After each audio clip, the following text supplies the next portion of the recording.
we've got all the plug wires on, plugs in. Got some nice 8.5 factory looking black plug wires.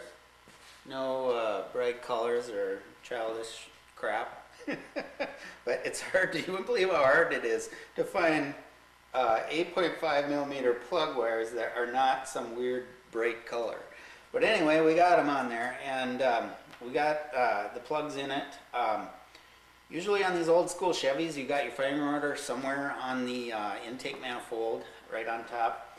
And it's on a V8 Chevrolet, it's 18436572. Every good engine builder knows that, right? Chevy engine builder anyway.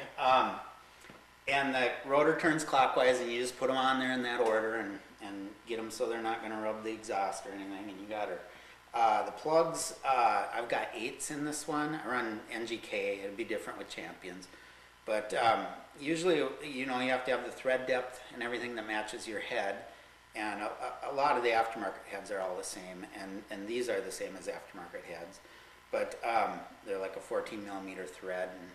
But anyway, you get that correct, and then what changes usually on your spark plug is the heat range. And the general rule of thumb is that the more compression you have, the colder plug that you want to run, or otherwise you might melt a piston or do something weird. So I've got 8s in this one because it wound up being about not as much compression as I wanted to have. It's about 10.6 on this one, so we've got 8s in there for now. And you know, we'll read a plug and see what it looks like. Hiding under here, we have a just regular old school 4150 carburetor, tried and true Holley, mechanical secondaries on it.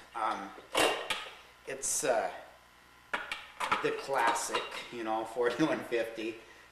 It's about, this carburetor is about 1,000 CFM. I don't think we'd need that on this engine. But it's okay to oversize your carburetor a little bit.